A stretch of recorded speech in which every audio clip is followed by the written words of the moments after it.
Yo, what's up my people, ndizera yuko mumeze fresh guys. Uno munsi twageze muri After Effects, so nkaba ngiye kwereka uko wa removinga ino green screen kuri footage yawe muri After Effects. Guys, ino tutorial iri advanced kuko After Effects ifite features nyinshi zo kuremovinga green screen kurusha Premiere Pro, so niyo mpamvu iri advanced, iri professional. So ndagira ngo rero dusimbukire muri After Effects mbereke uburyo wakuraho ino green screen kuri clip yawe.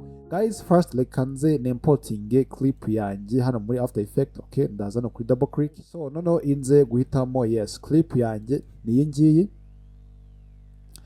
Alright, so ndahita nza kuyiterura nyishyire hano muri timeline yanjye. Okay, so guys, icyo ndaza gukora okay ni uko clip yanjye imeze. Okay, nze nyishyire muri third. Okay, so ndabanza kuza kuyitriminga. Okay, so ndaza no kuri work area start. Okay, inze kuyitriminga ni nko kuyikata. Okay, iby'imbere ngakata n'iby'inyuma. Okay, so ahangaha ndaza gutrimingira yes aho nshaka, biba bitewe nyine guys ni yes na clip ushaka naho ushaka gutriminga. Okay, iyo urangije guselectinga ushaka gutriminga bivuze ko bino by'imbere na bino by'inyuma ntago mbishaka, still ndaza gusigarana ibingibi byo hagati. Okay, ndahita nza gukanda right click inzana kuri trim comp to work area. Okay, so ndahita nza gusigarana. Guys, ikintu ugomba kumenya mbere yuko ushutingira kuri green screen kugira ngo bize kugufasha gukora green screen byoroshye. Guys, niba uri gushutinga kuri green screen biba byiza yuko shutter speed yawe igomba kuba iri hejuru byibuze y'ijana. Okay, so iri hasi y'ijana guys hari icyo twita blur. Okay, urabona yes icyo twita blur nka gutya subject yawe irimo kumuvinga. Yes, irimo kumuvinga cyane, hari icyo twita blur. Okay, so blur okay iyo zibaye nyinshi nyine yes ntago biba bigaragara neza kuko shutter speed iba iri hasi y'ijana. So better iri hejuru y'ijana yes nuvuga ngo biba ari byiza cyane. And then ikindi nakoze ntago nigeze nshutingira muri flat image cyangwa se muri S-Log, V-Log ku bantu babyita gutyo. Okay, ngiye nakoresheje normal mode isanzwe. So and then ubwo icyo ngiye gukora rero ndaza gukanda kuri clip yanjye, noneho inze hano kuri effect and preset. And then iyo utayibonye hano guys uza hano muri window. Okay, ukamakinga sure yuko effect na preset biri enabled. Okay, so ndahita nza gusearchinga effect yitwa Keylight. Okay, Keylight 12. Okay, and then ndahita nza kuyiterura nyishyira hano kuri clip yanjye. Guys, muri Premiere Pro dusanzwe tuzi yuko dukoresha Ultra key setting. Okay, ariko hanga muri After Effects dukoresha Keylight 12. Okay, so guys, iyo imaze kugeraho ndahita nza hano muri settings zayo, inzano kuri screen color ifite kano ka icon ko ndaza gukoresha.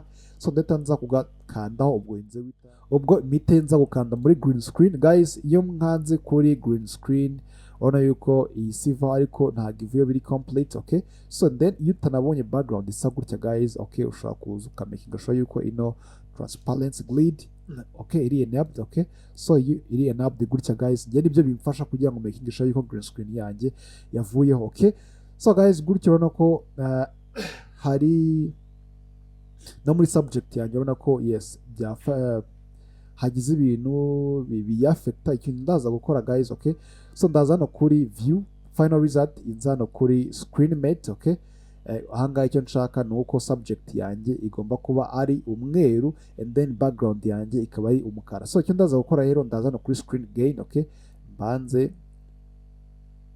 yes nyongere gutya. Okay, urabona ko background yanjye ibaye black. Okay, inza no kuri screen balance. Okay, noneho inze yes nigabanye, urabona ko yes subject yanjye nayo ibaye white ariko ntago ari complete white, urabona ko iracyafite some errors. Okay, hano ikintu ndaza gukora rero ndahita nza gufungura ino screen mate.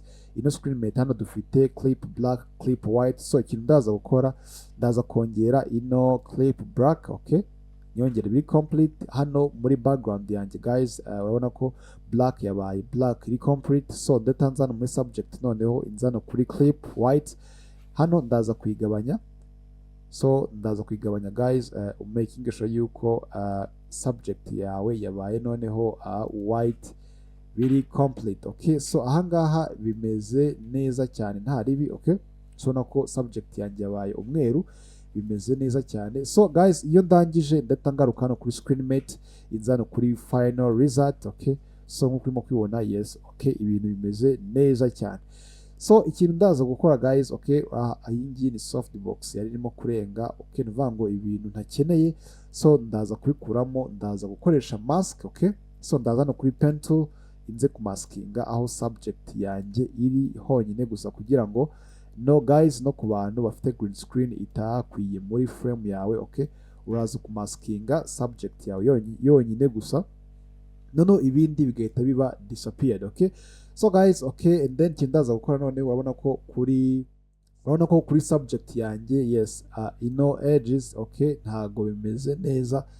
Ikintu ndaza gukora rero, so ndaza kubanza nayismoothinga. So ndaza hano kuri yes screen soften. Okay, hano inze gushyiraho like nka kabiri, mbanze kureba ndebe uko bimeze. Okay, urabona ko mise nyikorera smooth, bimeze fresh neza cyane.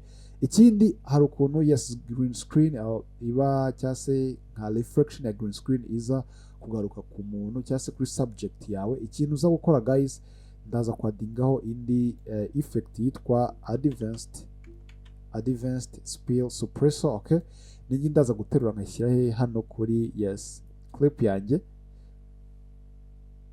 Guys, iyo maze kwishyiraho direct tubona ko yes za reflection za green screen ziba ziri kuri subject, naho zihita zigenda zikabura. So guys, nk'uko urimo kubibona rero, iyi niyo complete transparent image yanjye mfite. Okay, so ahangaha none icyo nakora nakwadingaho background yanjye nshaka. Okay, so ndahita nza kuimportingamo background. Okay, ahangaha guys uba wateguye background ushaka gushyiramo.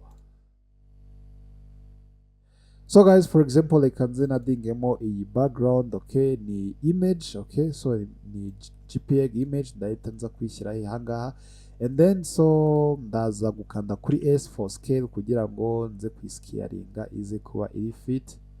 Yes, okay, hano muri image yanjye nkande kuri P for position, inze kwikorera position it well.